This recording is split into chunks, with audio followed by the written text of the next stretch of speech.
See behind-the-scenes photos and videos and post your reactions to the stories that matter to you. Click the like button on Facebook and connect with breaking news and features like Fox in the Fast Lane, House Call for Help, and more. Go to Facebook.com/Fox News Radio.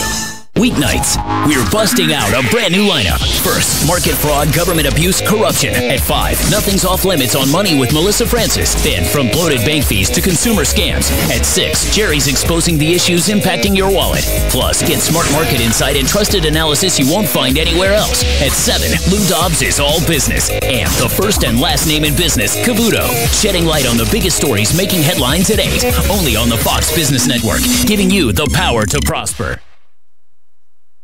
Who doesn't love heading out on the boat with a family, hitting the ATV trails with friends, or blazing new stretches of highway with riding buddies? Your toys are your ticket to outdoor fun. At the McDonald Allstate Agency, we get to know you and help make sure you have all the right coverages. Plus, when you bundle your coverage for your car and your home with your boat, motorcycle, RV, or more, you can save up to 30%. So call the McDonald Allstate Agency today at 622-2333 or stop by one of our 2 Ocala locations at Calla Hills or the Jasmine Square Plaza. Subject to terms, conditions, and availability. Savings vary. Hi, this is Brad. I want to take a moment to talk about a serious issue. In the next 5 years, the aviation industry is projected to have a shortage of commercial pilots. Now is the time to start training. Ocala Flying Club has started a scholarship for the youth of Marion County ages 17 to 24. The club will donate up to $4,000 towards a pilot's license. This will help get the student on their way to obtaining their commercial pilot license. If this sounds like something you would be interested in, or if you know someone that would be, please contact Ocala Aviation Services, 861-7484. R&D Tactical Solutions, Ocala's indoor gun range. 12 climate-controlled, state-of-the-art lanes. R&D Tactical Solutions, full retail store, everything from firearms to CCW classes. Located next to the Supervisor of Elections. Open 9 to 7 weekdays, 9 to 5 Saturdays, and 10 to 4 Sundays. Call 622-7468. R&D Tactical Solutions, Ocala's indoor gun range. Call 622-7468.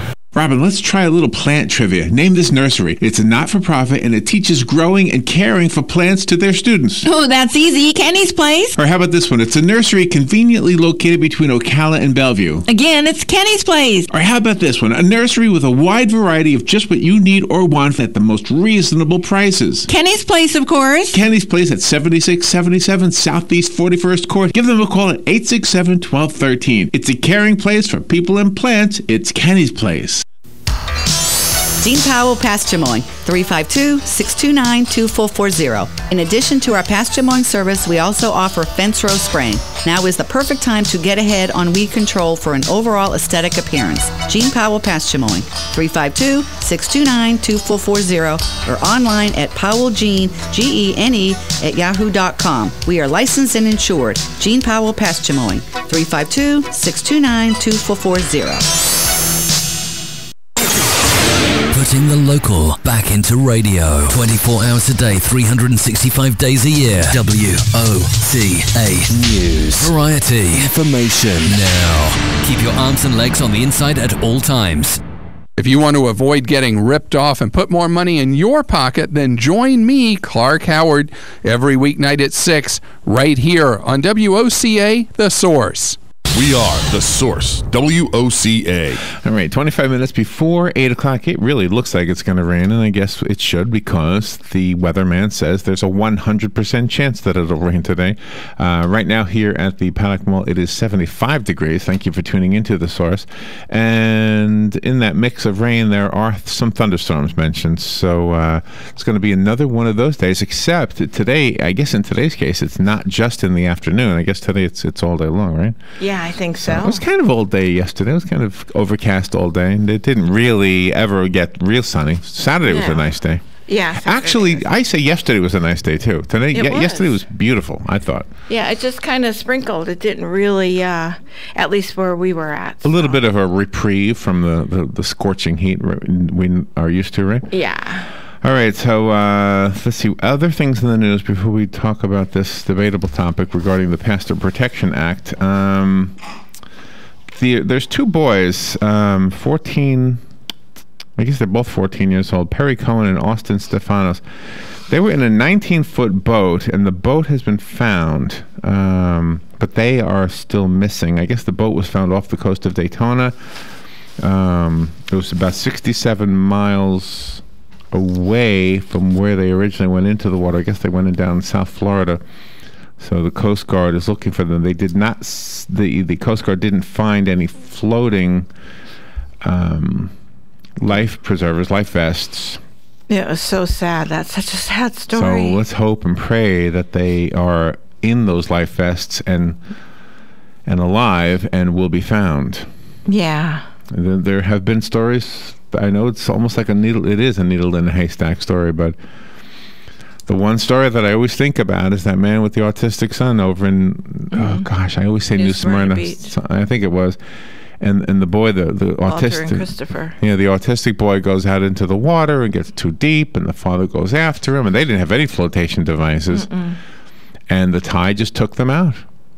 And the boy was autistic, and he didn't have a whole lot of language skills, but he knew from the movie Toy Story. Yes. To infinity and beyond. So Yeah, the father would always say to infinity, and the boy would say and beyond. So the father was holding on to the boy. The boy was maybe 14, remember? And floating in the water, just treading water, waiting for somebody to come rescue him. And the father said, I got to let go. Christopher's, I'm drowning because I'm trying to hold Christopher above the water. So Christopher's autism caused him to not be afraid. He didn't have the sense of fear. Although there were jellyfish out there. Remember this story? Yeah. And the jellyfish were biting them, so that was getting to be a trouble. And as the night went on, and as darkness started setting in, Christopher and his father Walter were drifting farther and farther apart. And Walter could no longer see Christopher, and he kept yelling out to infinity, and then he would hear Christopher say and beyond, so he knew Christopher was okay. But the deeper into the night that it went, the farther they drifted apart, and he no longer could hear Christopher. The next morning, Walter was spotted by a fisherman. Walter was wearing a cross, and the sunlight glistened off the cross. The fisherman went to see what the heck was he looking at, and he found Walter bobbing in the water, still alive, pulls him into the boat. They call the Coast Guard. He gets onto the boat, and he says, my son is out there somewhere. He's probably not with us anymore. But he was wrong. They found Christopher and brought him to Walter, and it was just an amazing story. Yeah, it gives me chills. Just an amazing story. So I only recall that story from a few years ago as a way to have some hope for these two 14-year-old boys who might also be found. I believe that, and part of the story about Walter and Christopher that I always thought was it is an important part of the story, and yet it wasn't told in many of the news items. The family on the beach was praying. Just to kind of, I guess, to emphasize what I believe, that prayer does make a difference. So it does. Anyway, a lot of the news people weren't saying that part of the story. It's an important part of the story. The family's on the beach praying. Anyway, so the two 14-year-olds need prayer as well. Let's hope that they are found. All right. Speaking of prayer, I got a religious subject this morning to debate. The Reverend Chris Walker is the pastor of Cathedral of Power International Church, not too far from here in Claremont. And he is the author of an online petition that last time, let's see, we looked at it, was July 1st, and on July 1st it had 21,000 signatures. He is calling it the Pastor Protection Act. The Supreme Court, U.S. Supreme Court, ruled on same-sex marriage, and Republican lawmakers have dubbed the Pastor Protection Act could fuel a debate during next year's legislative session. Backers of the measure, which is expected to be filed by State Representative Scott Placon, a Republican from Longwood, and Senator Aaron Bean, a Republican from Fernandina Beach, are already organizing on its behalf. The proposal is aimed at safeguarding clergy members from being forced to perform marriage ceremonies contrary to their principles. Walker Pastor Walker, Reverend Walker, says, we're going to be very vigilant about protecting our rights to preach the gospel. Placon. Who's Placon again? Oh, he's the state representative. He is collaborating with Reverend Walker. It says, here's a quote, church networks are being mobilized as we speak. I am being asked to speak to a lot of churches and groups to mobilize this movement, and we're going to be very vigilant about protecting our rights to preach the gospel. Walker's petition at change.org calls for a bill that will be clear that religious leaders in houses of worship can't be forced by the government to violate their faith where marriage is concerned. Mm-hmm. Religious leaders in the state of Florida must be absolutely secure in the knowledge that religious freedom is beyond the reach of government or coercion by the courts. All right, just put that story on hold for a second and rewind to 1 year ago. Okay. 1 year ago, here's a story from July 21st, 2014. The Internal Revenue Service says it will monitor churches and other houses of worship for electioneering in a settlement reached with an atheist group. Do you remember the story from a year ago? Yes, I do. The settlement was reached July 18th, 2014 in federal court in Madison, Wisconsin, with the initial lawsuit was filed in 2012 by the Freedom From Religion Foundation, which is out of Wisconsin. The lawsuit alleges that the IRS routinely ignored complaints by the FFRF, which, just to remind you, stands for Freedom From Religion Foundation. They ignored complaints by them, according to them and others, about churches promoting political candidates, issues, or proposed legislation. So if a pastor gets up in front of his congregation, or a rabbi, or I would imagine what do you call the leader of a Muslim church? I forget what he's called. But anyway, a religious leader would be forbidden because they are tax exempt. As part of their tax exempt status, churches and other religious groups are prohibited from engaging in partisan political activity. That's a year ago. Gosh. Is it an Iman? I can't remember. Yeah, I think so. Yeah, Iman. At the time the lawsuit was filed, the IRS maintained it was not ignoring complaints of electioneering, but had failed to hire an official to investigate church politicking, which it had been ordered to do in 2009 as the result of another lawsuit. So the way I understand this is the people who think that a pastor should never express any political viewpoint. Mm-hmm. You could call it electioneering, you could call it politicking, whatever you call it. If a pastor stands in front of a church congregation and says to the church congregation, how many of you heard what President Obama said yesterday in the news? And how many of you agree with it? And then he went on to say why he disagreed, or even agreed. Yes. Either way, he would be doing something that violates the agreement that they have with the IRS, and therefore be in jeopardy of losing their tax-exempt status. And that was last year. Yeah. And now you might be in trouble for saying you have to, well, on the other side, we'll keep this. Okay. The weather is brought to you by myfwc.com. Safe boating is no accident for today. Intervals of clouds and sun with a couple of showers and a heavy thunderstorm around, especially during the afternoon and evening hours. Watch for localized flooding. The high today 84 to 88. Mostly cloudy later tonight, low 72 to 76. For tomorrow, variable cloudiness with a couple of showers and a heavy thunderstorm or two, especially during the afternoon and evening hours. Tomorrow's high 86 to 90. From the Florida Weather Center, I'm meteorologist Joe Lundberg. A dominant streak continues at the Brickyard. This is the Coca-Cola Monday Morning Race Refresher, sponsored by Coca-Cola. Enjoy the race with an ice-cold Coke, the official soft drink of NASCAR. As the sun was setting over my son's blanket fort, a smile crossed my face because I had dinner covered. Earlier at Walmart, my senses told me my family would want something delicious. Coca-Cola and a market-side rotisserie chicken from the deli answered the call. Mom, can I have some more? Looks like another dinner saved by Mom the Incredible. Find the effortless meal your family deserves at the Walmart Deli with a tender market-side rotisserie chicken, 2 pounds of savory potato salad, and icy cold 2-liter Coke for $9.50 or less. Tax deposit and CRV not included. Kyle Busch won for the 4th time in the last 5 races Sunday, surviving several late restarts to claim the Brickyard 400 at Indianapolis. I think the biggest thing was just, making sure that I got good restarts. Obviously with restarting on the bottom of Kevin there, I wasn't sure what was going to happen, but I had Joey Logano behind me, and he gave me a great push into turn 1. And when I got clear of Kevin, I was like, oh, man, thank God, this is ours. It's ours to lose, essentially. But we just kept having caution after caution, so I kept choosing the bottom lane there once I got comfortable with the bottom, and I had Joey behind me again. He gave me another great boost.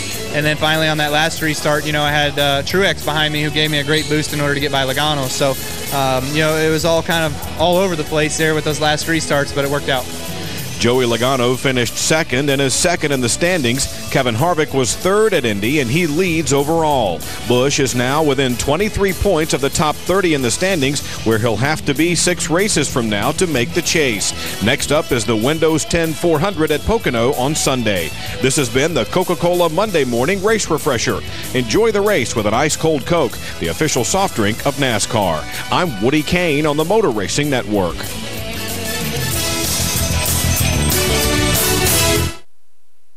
R&D Tactical Solutions, Ocala's indoor gun range.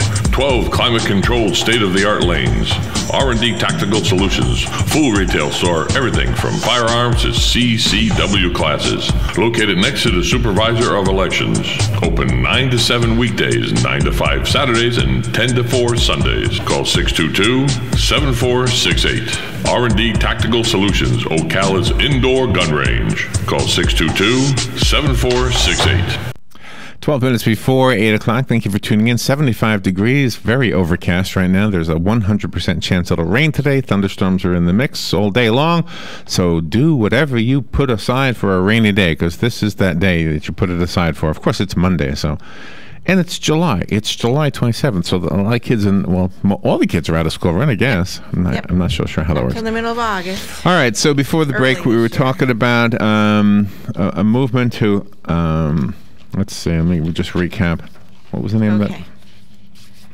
Chris Walker, pastor of the Cathedral of Power International Church in Claremont, authored a petition. It's there's a measure being filed by State Representatives Scott Plakin and he's a representative. The other one is Senator Aaron Bean from Fernandina Beach, and they're calling it the Pastor Protection Act to protect pastors from being chastised, from being penalized for performing a same-sex marriage if it's against their religions. Last year, we had this other story, and I just think that these two go together, regarding the IRS cracking down on churches for making political statements in church because that goes against the agreement, which some of you have told me about that agreement before, and I am not an expert on it, but I believe you, that a pastor is not allowed to express political opinion without risking losing their tax-exempt status.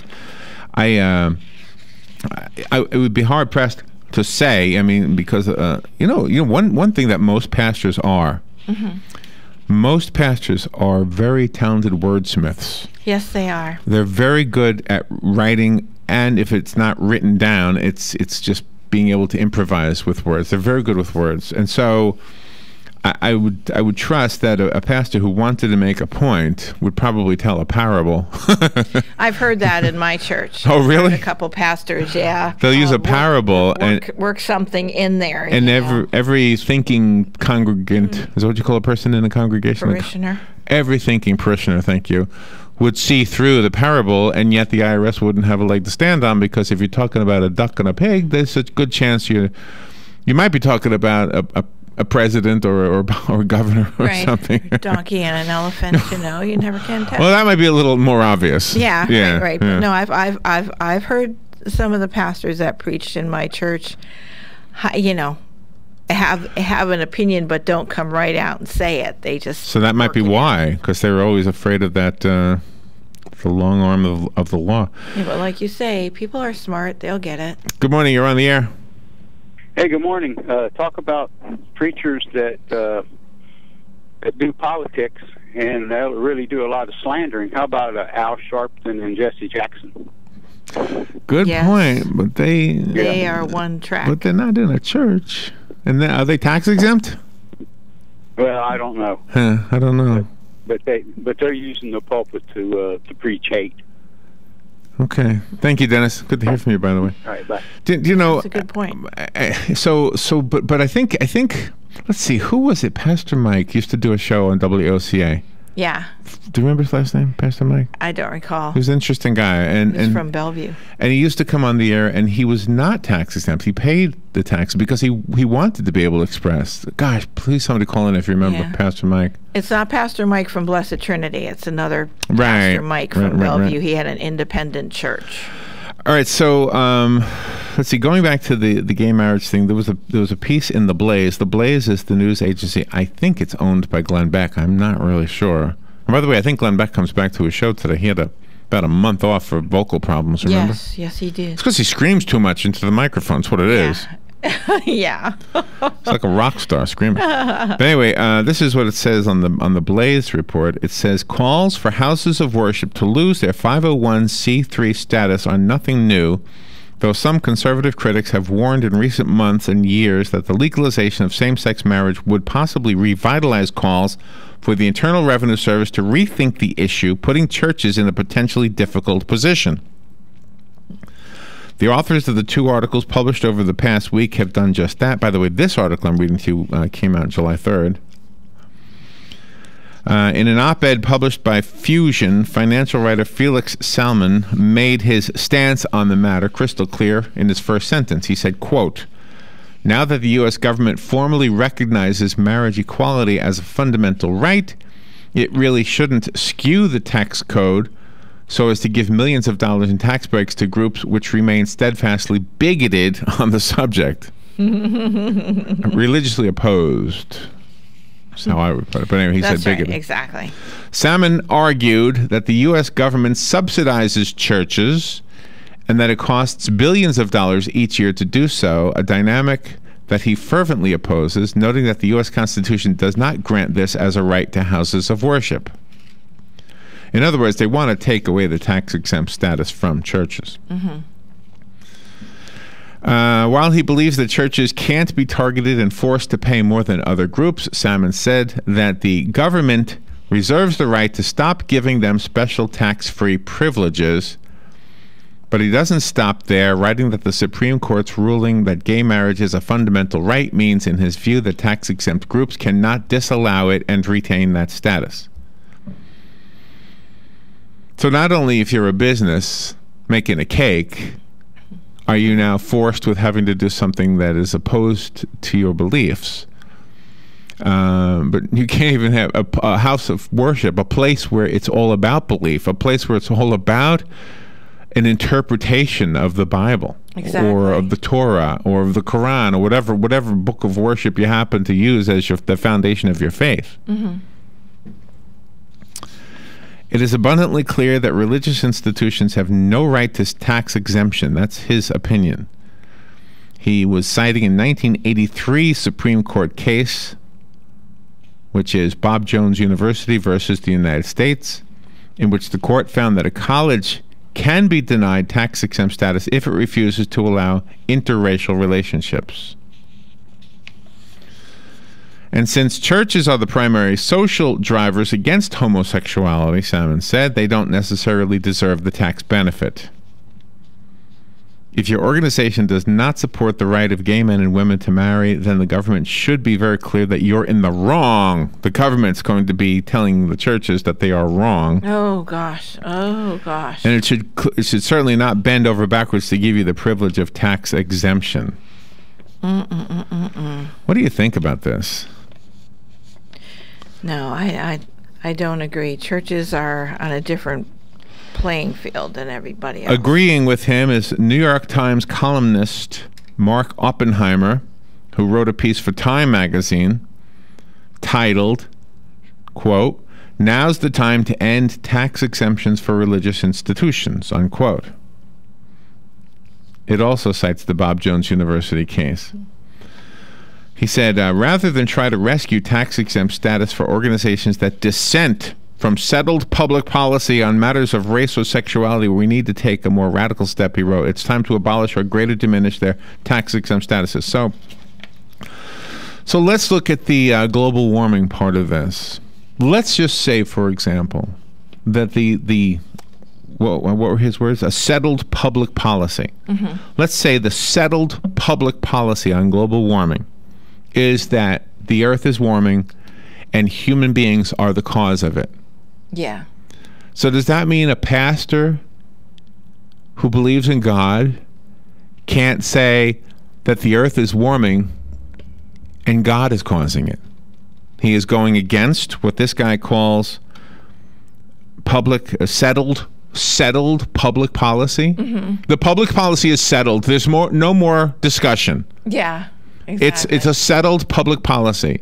Mm-hmm. Wasn't there a movement or a belief back in the 70s that the Earth was cooling? It was global cooling. A new ice age was coming. That's right. Well, that was settled public policy back then. Mm-hmm. So what are the churches supposed to do? They're supposed to look at settled public policy and change what they preach, change what the church teaches, change what the foundation of their religions exactly have in them, whether it's the Torah, the Bible, or the Quran, or whatever other book you might be using in your churches. I'm not trying to make this.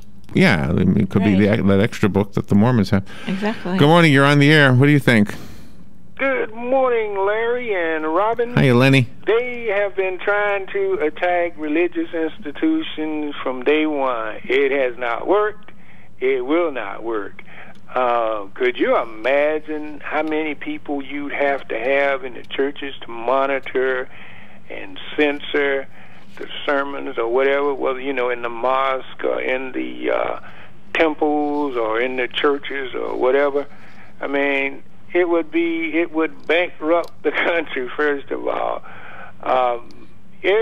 Almost every general election, you have somebody talking about taking away tax-exempt status from churches. And you know what happens?